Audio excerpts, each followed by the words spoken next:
Hello guys, welcome to new blog video. আমি জয়ন্ত, আপনারা দেখছেন Jayanta and new blog video. চলো, আমি এখানে মূর্তি পার্কে এসেছি, সেই ব্লগ তোমাদের সঙ্গে শেয়ার করছি। কি সুন্দর দেখো, সারি সারি দুপাশে গাছ। এই ঘরটা মাটির না কঠার তোমরা বুঝেও বুঝতে পারবে না।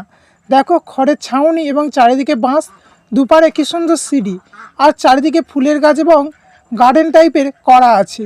জলের পাইপ কি সুন্দর গিয়েছে, যেন মনে হয় প্রকৃতির মধ্যিখানে ভগবানের দান।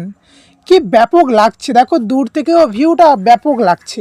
এখানে প্রচুর মানুষ ঘুরতে যায় এবং জলাশয়গুলো দেখতে যায়।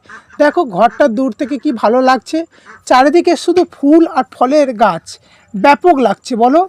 এ পার্টটা হচ্ছে তার অফিস, আর এই দেখো চারিদিকে ভিউটা দেখো একবার, কি ব্যাপক না ব্যাপক লাগছে। এই ভিউ কোনো দিনের জন্য আমি এতটা গেছি খুঁজে পাইনি।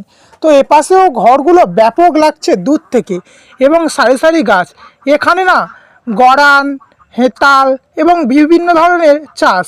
আর এই জলাশয়টা না শাঁখ, মানে আমাদের বাঙালি ঘরে সন্ধেবেলা যে শাঁখ বাজানো বা শঙ্খ বাজানো হয়, এখানে সেই চাষ ছিল।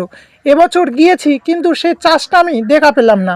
হতে পারে জল খারাপের জন্যে বা অন্য কিছুর জন্যে অন্য জায়গায় তুলে নিয়ে যাওয়া হয়েছে।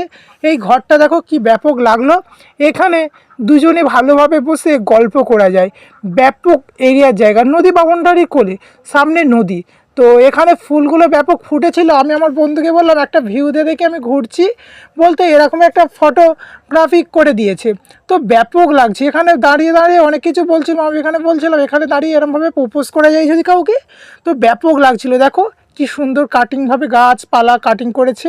ভিডিওটা যদি ভালো লেগে থাকে লাইক, কমেন্ট এবং সাবস্ক্রাইব করে যাবেন অবশ্যই।